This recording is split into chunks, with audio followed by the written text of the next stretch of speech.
அத்தியாயம் 9. காலையில் எழுந்து குளித்துவிட்டு கனி அவர்கள் அறையில் இருந்து வெளியே வர திடீரென யாரோ அவள் பின்னால் இருந்து அவள் கண்களை மூடினர். ஒரே ஒரு நொடி அதிர்ந்து திமிரியவளுக்கு அடுத்த நொடியே அது யார் என்று புரிந்து போனது. மாமா என அவள் சரியாக கணிக்க, அடடா செல்வண்டு, எப்படி கண்டுபிடிச்ச? நான் வர்றத கூட சொல்லலையே என ஆச்சரியமாக கேட்டுக்கொண்டே கையை எடுத்தான் ஈஸ்வர். இது என்ன மாமா பெரிய விஷயமா? உங்களை எனக்கு தெரியாதா என மலர்ந்த புன்னகையுடன் கூறியவளை பார்த்து அவன் முகமும் மலர்ந்தது. காலையிலேயே எத்தனை அழகான தரிசனம்! நீ கொடுத்து வச்சவன்டா ஈஸ்வர் என தன்னைத்தானே அவன் தட்டிக்கொள்ள அதில் சிரித்து விட்டவள், இப்பதான் வரீங்களா மாமா என்றாள். ஆமாண்டா, இப்பதான் வரேன். ஃப்ரெஷ் ஆயிட்டு வந்துடுவா. வாங்க மாமா, நான் உங்களுக்கு காஃபி போட்டு வைக்கிறேன் என்று விட்டு அவள் நகர போக அவளை கையே பிடித்து தன்னை நோக்கி இழுத்தான் ஈஸ்வர். அவன் இழுத்த வேகத்தில் அவள் அவன் மீதே வந்து விழ ஒரு முறை அவளை அழுத்தமாக அணைத்து விடுவித்தவன், இப்ப போ செல்வண்டு என கூறி கண்ணடிக்க அவளும் சிவந்து விட்டிருந்த முகத்துடன் அவனை நிமிர்ந்து கூட பார்க்காமல் ஓடிவிட்டாள். அவளை பார்த்தே சிரித்து கொண்டு அவனும் குளிக்க சென்றான். அவள் மனதில் தான் வந்துவிட்டோம் என ஈஸ்வருக்கு நன்றாக புரிந்திருந்தது. அவள் வாய் திறந்து காதல் என்று சொல்லவில்லைதான். ஆனாலும் அவள் பேசும் விதத்தில் இருந்தே அவன் கண்டு கொண்டிருந்தான். வெட்கம்தான் அவளை தடிக்கிறது என சரியாகவே கணித்தவன் அவளை காதல் சொல்லியெல்லாம் வற்புறுத்தாமல் இயல்பாக தன் காதலை அதிகமாக வெளிப்படுத்த தொடங்கிவிட்டான். சிறிது நேரத்தில் ஐஸ்வர்யாவும் எழுந்துவிட ஐஸ்வர்யாவுக்கும் கனிக்கும் சேர்த்தே தான் வாங்கி வந்திருந்த மெல்லிய தங்கச் செயினை அவர்களிடம் கொடுத்தான் ஈஸ்வர். எனக்கு எதுக்கு மாமா என தயக்கத்துடன் ஐஸ்வர்யா கேட்க அவளை முகம் சுருங்க புரியாமல் பார்த்தான் ஈஸ்வர். என்ன ஐசு, புதுசா கேக்குற? இதென்ன கேள்வி? உண்மையாகவே அவள் என்ன சொல்ல வருகிறாள் என்று அவனுக்கு புரியத்தான் இல்லை. இல்ல மாமா, இனி கனிக்கு மட்டும் வாங்கலாமே, எனக்கும் சேர்த்து எதுக்கு? மெதுவாக அவள் கூறியது அவனுக்கு புரியவே சில நிமிடங்கள் பிடித்தது. புரிந்த விஷயத்தில் சட்டென கோபம்தான் வந்தது. அரஞ்சனா தெரியுமா என கோபத்துடன் அவன் கையை தூக்கிவிட அவன் கோபத்தில் அதிர்ந்து விழித்தாள் ஐஸ்வர்யா. கனியும் அவனை தடுக்கவில்லை.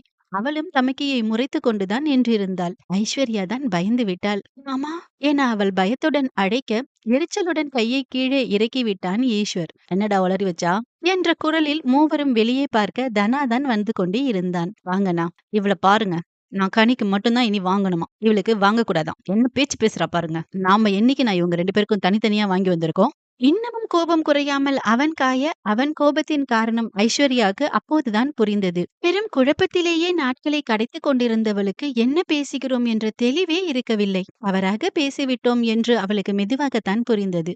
அவள் முகத்தில் இருந்தே தனாவும் அதை கண்டுபிடித்து விட்டான். விடி ஈஸ்வர், அவளுக்கு ஏதோ குழப்பம், அதான் உளறிட்டா. இனி பிரித்து பேசாதே ஐசு என அவன் அழுத்தமாக கூற அவளும் உடனடியாக ஈஸ்வரி பார்த்து சாரி மாமா என்றாள் வேகமாக. அவள் செயலில் அவனும் கோபம் மறந்து சிரித்து விட்டான். அவள் தலையை பிடித்து மெதுவாக ஆட்டியவன், லூசு ஐஷு, இப்படியெல்லாம் பேசக்கூடாது. ஆனாலும் அண்ணன் என்ன மந்திர போட்டாருன்னு எனக்கு தெரியல. அவர் ஒரு சொல்லுக்கு இப்படி கட்டுப்படுறியே என அவன் கிண்டல் செய்ய அவளோ எந்த பதிலும் கூற தோன்றாமல் மெலிதாக சிரித்து வைத்தாள். எல்லாம் இந்த முறுக்கு மீசையிடம் ஒரு பயம்தான், நல்லதுதான் விடு என கிண்டலாக கூறிய தனா, கேட்டரிங் ஆட்களிடம் பேச வேணும், நீ நானும் போயிட்டு வந்துருவோம் ஈஸ்வர், நம்ம போகாட்டா பெரியவங்க அலைய வேண்டியிருக்கும் என கூற, சரிண்ணா போகலாம் என்றவன் இரு பெண்களிடமும் ஒரு தலையசைப்புடன் விடை பெற அதே போல் தனாவும் விடை பெற்று கிளம்பிவிட்டான். அவர்கள் சென்றதும் ஐஸ்வர்யா ஓய்ந்து போய் அமர்ந்து விட கனியும் அவள் அருகில் அமர்ந்தாள். ஈஸ்வர் மாமாக்கு இத்தனை கோபம் வருதேக்கா, பேசாம நம்ம கல்யாணத்தை நிறுத்திடலாமா திடீரென கனி கேட்க, என்னடி உளர்ற என்றாள் ஐஸ்வர்யா. கோபப்பட்ட கல்யாணம் பண்ணக்கூடாது தானக்கா என அவள் மீண்டும் கூற, இதெல்லாம் ஒரு கோபமாடி, நான் உளர்னா கொஞ்சுவாரா என்றாள் ஐஸ்வர்யா சலிப்புடன். உளர்னா யாருமே கொஞ்ச மாட்டாங்கக்கா அழுத்தமாக கனி கூற, இப்போதுதான் அவள் குரலில் இருந்த வித்தியாசமே ஐஸ்வர்யாவுக்கு புரிந்தது. கனி என அவள் ஏதோ புரிந்து நிறுத்த, கோபம் என்பது ஒரு பொதுவான உணர்வுக்கா, எல்லாருக்கும் வரும். அதுக்காக ஒருத்தர் மீது வெறுப்ப வளர்த்துக்கலாமா சொல்லு? தங்கை கேள்வி அவளுக்கு தெளிவாக புரிந்தது. எப்போதாவது கோபப்படுறது சகஜம் என்று எனக்கும் தெரியும் கனி. இயல்பாகவே கோபமா இருக்கிறது வேறல்ல. இந்த முறை ஐஸ்வர்யாவிடம் இருந்து தெளிவாக பதில் வந்தது. தான் நினைத்ததையே பிடித்துக்கொண்டு வேறு எதையும் கண் திறந்து கூட பார்க்க மாட்டேன் என அடம் பிடிப்பவளை என்ன செய்வது என்றுதான் கனிக்கு புரியவில்லை. அதற்குள் விசாலம் அவர்களை சாப்பிட அழைக்க இருவரும் கீழே சென்று விட்டனர். மறுநாள் கல்யாணம் என்ற நிலையில் வந்து நிற்க மொத்த வீடும் பரபரப்புடன் இயங்கிக் கொண்டு இருந்தது. காலையிலேயே அனைவரும் மண்டபத்திற்கு கிளம்பிக் கொண்டு இருந்தனர். மாலை மண்டபத்தில் தான் நிச்சயதார்த்தம் செய்வதாக இருந்தது. சொந்தங்கள் எல்லாம் வர தொடங்கிவிட அனைவரும் ஆளுக்கு ஒரு பக்கம் ஓடிக்கொண்டு இருந்தனர். இதில் எதிலுமே பிடிப்பில்லாமல் இருந்த ஒரே ஒரு ஜீவன் ஐஸ்வர்யா தான். ஒரு பக்கம் தனா அவள் மனதை மாற்ற முயற்சித்து, மற்றொரு பக்கம் கனி எடுத்து சொன்னது என அனைத்துமே அர்த்தமற்றுதான் போயிருந்தது. விவரம் தெரிந்த வயதில் இருந்து மனதில் ஊறிப்போன ஒதுக்கத்தை மீறி அவளால் தனாவை சாதாரணமாக கூட பார்க்க முடியவில்லை. மண்டபத்தில் மணமகள் அறையில் கனியும் ஐஸ்வர்யாவும் தயாராகி கொண்டு இருந்தார்கள். இருவருக்குமே பெரிதாக மேக்கப்பில் எல்லாம் நாட்டம் இல்லாததால் அதற்கென்று தனியாக யாரையும் அழைக்காமல் சொந்தக்கார பெண்களின் உதவியுடன் தான் கிளம்பிக் கொண்டு இருந்தனர். இருவரும் ஒரே போல் அழகான இளம்பச்சை நிறை புடவைதான் உடுத்தியிருந்தனர். நகைகள் உட்பட அனைத்துமே இருவருக்கும் ஒரே போல்தான். புடவை ரொம்ப அழகா இருக்கே கனி என சொந்தக்கார பெண் ஒருத்தி கூற, எல்லாம் தனா மாமா தேர்வுதான்கா என்றாள் கனி. அவள் பதிலில் ஐஸ்வர்யா தான் திகைத்து விழித்தாள். பெண்ணே, அவன் சுமாராக இருக்கிறது என இதை ஒதுக்கி வைத்ததால் தானே அவள் அதை தேர்ந்தெடுத்தாள். இது புடிக்கலன்னு தானடி அவரு சொன்னாரு.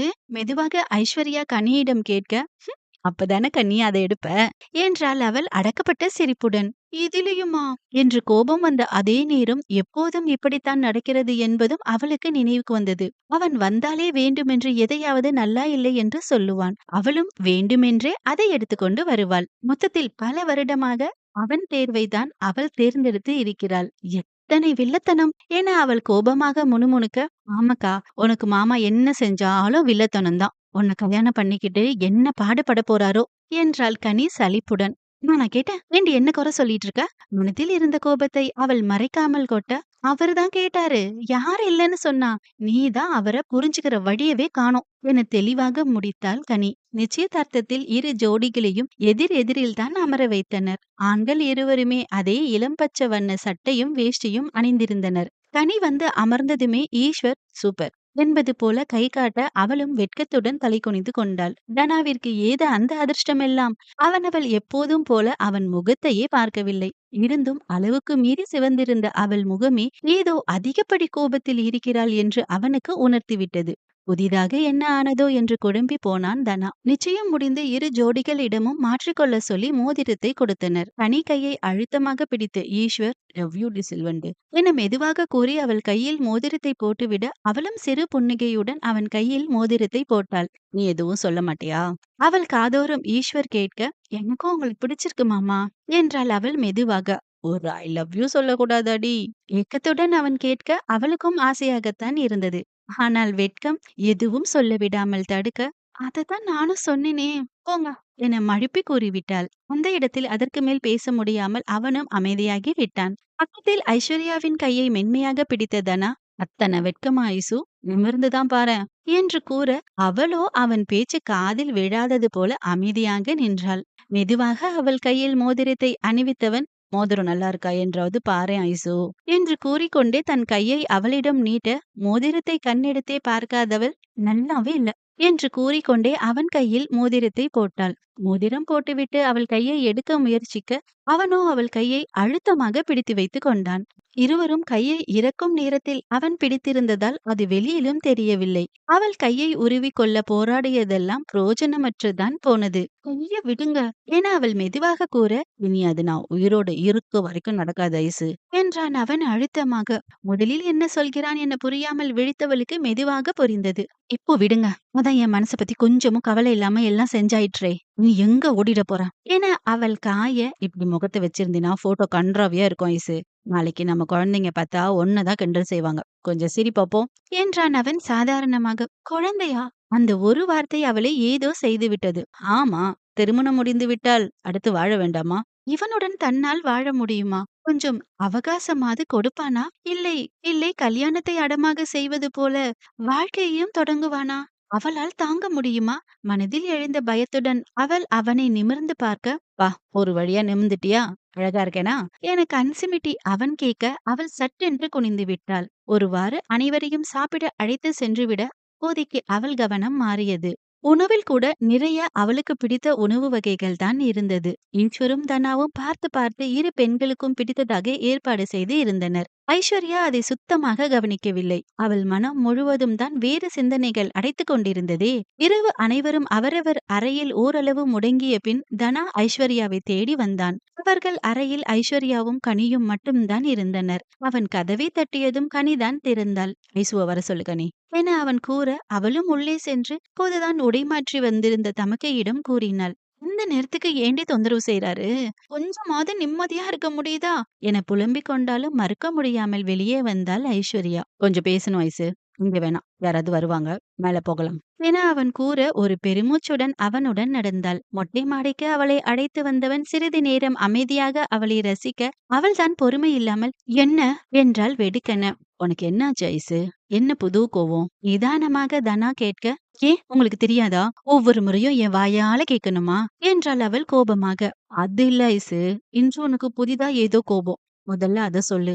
அவன் கேட்டதும் தான் அவளுக்கு தனக்கு புதிதாக முளைத்திருந்த எரிச்சல் நினைவுக்கு வந்தது. இருந்தும் விடாமல் வீம்புடன் அவனை பார்த்தவள் புதிதா என்ன வந்துட போது?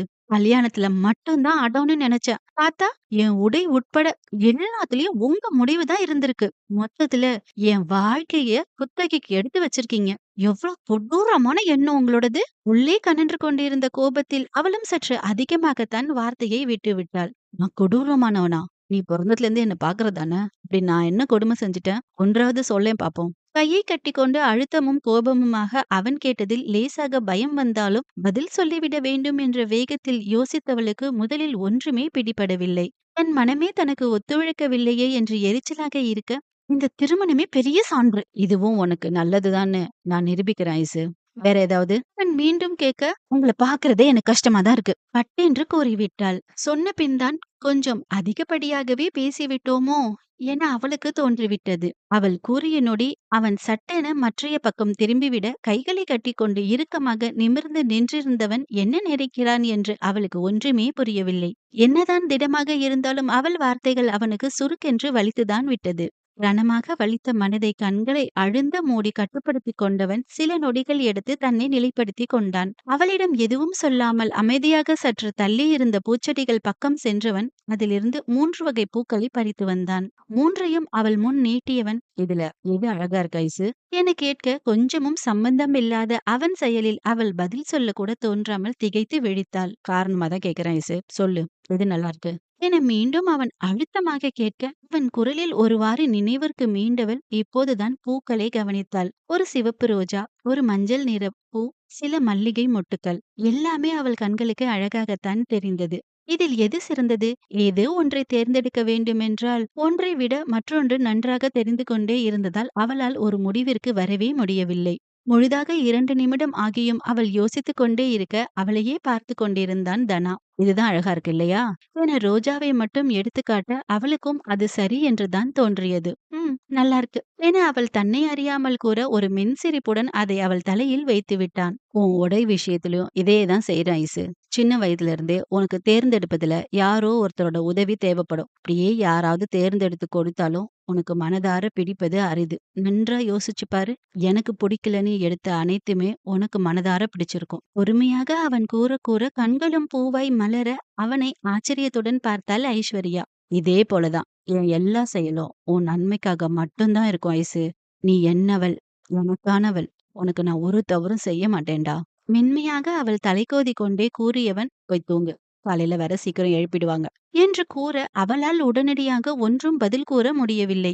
திருமண விஷயம் எப்படியோ உடை விஷயத்தில் அவன் கூறியது உண்மைதானே. அவளுக்கு இப்படி ஒரு பிரச்சனை இருந்தது அவளுக்கே தெரியவில்லையே. அவன் சொன்னதும் தான் தெரிந்தது. அந்த அதிர்ச்சியிலிருந்தே வெளிவர முடியாமல் இருந்தவள் அமைதியாக இறங்கி சென்று விட்டாள்.